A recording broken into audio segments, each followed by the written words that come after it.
How do you see into the entire thing?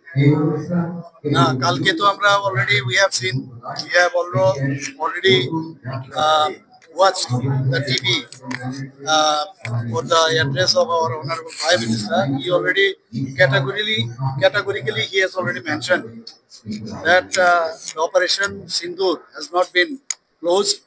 It will remain open and depends upon the Pakistan's activity.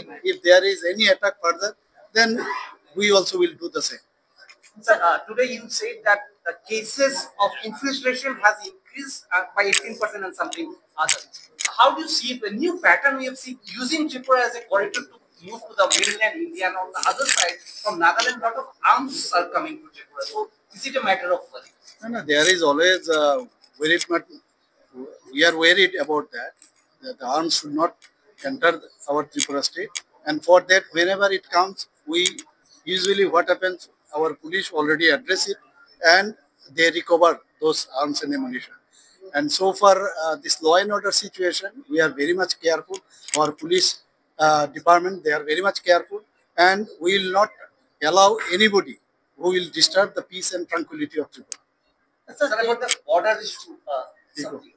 Sir একের পর এক প্রতিশ্রুতিপূর্ণ যেটা নির্বাচনের মধ্যে ছিল, তো তবু বিরোধী দলরা একের পর এক অভিযোগই করে যাচ্ছে যে সরকার বিভিন্ন ধরনের তাদের প্রতিশ্রুতি খেলাপ চলে যাচ্ছে, কিন্তু আজকে চাকরি দেওয়ার পর তাদের না ওনাদের আমি কি বলবো, ওনারা তো আগে বুঝতে হবে না, ওনারা তো খালি বিরোধিতার জন্য বিরোধিতা করেন, আর পজিটিভ কনস্ট্রাকটিভ কথাই কিন্তু বলবেন যে আমরা কনস্ট্রাকটিভ চিন্তা ভাবনায় কথা বলি, কিন্তু সবসময় দেখা যায় নেগেটিভ মেন্টালিটি নিয়ে ওনারা কথা বলেন, এবং কনস্ট্রাকটিভ কথাবার্তা নিয়ে যদি আসে নিশ্চয়ই আমরা ওনাদের সাথে একমত হব, কিন্তু সবসময় নেগেটিভ কথা বলেন, আমাদের যে ভালো কাজ সেটাকেও ওরা নেগেটিভ চোখে দেখেন।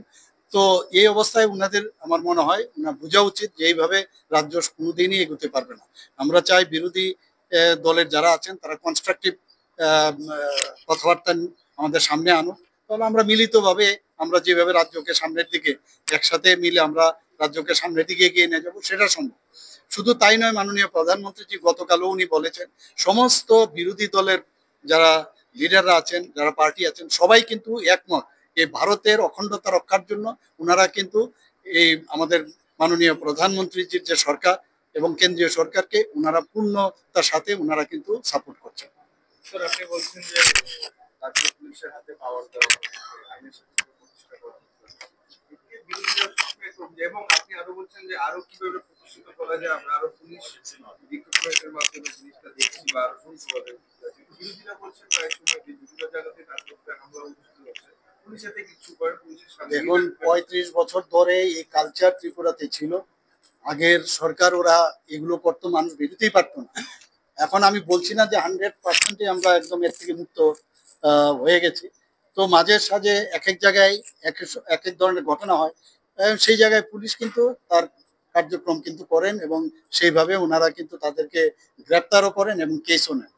সময় লাগবে, কিন্তু মানুষ যতক্ষণ ধরে এই মেন্টালিটির থেকে না বেরোবে অনেক সময় নেবে, ৩৫ বছর প্লাস ৫ বছর মিলে ওরা যেভাবে ত্রিপুরার মধ্যে অশান্তির মাধ্যমে ঘোলা জলে সবসময় মাছ ধরার চেষ্টা, মানুষকে বিভ্রান্তি করার চেষ্টা, অগ্নিসংযোগ, খুন, সন্ত্রাস এগুলোই তো করতো।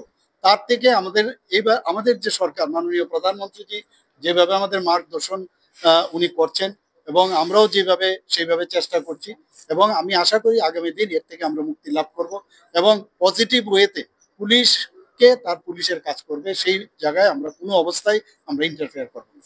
কত বছর পর রাজ্য পুলিশে এত বড় নিয়োগপত্র বিতরণ করা হলো, কত বছর পর? না সেটা তো আমি বললাম, এটা মাইল ফলক হিসাবে আজকে চিহ্নিত হবে যে আমরা আসার পর থেকে আমরা এত বড় একটা মানে যে আমাদের আজকে অফার বিতরণ হয়েছে সেটা কিন্তু অনেক বছর পরে বলা যায়। তো আমি এর জন্য তো বললাম, আজকে ভাষণে আমি বলেছি যে ওনাদেরকে আমি মানে যারা ইমুনো যারা আছেন, যারা আজকে অফার পেয়েছেন তাদের ফ্যামিলির মধ্যে কেউ চাকরি পায়নি, এরকমও আছে, তাই অভিভাবকদেরকে আমি ধন্যবাদ দিয়েছি। তো অনেক দিন বাদে এই ধরনের একটা মানে অফার বিতরণ এবং চাকরির সুবিধা পুলিশ ডিপার্টমেন্টে হয়েছে।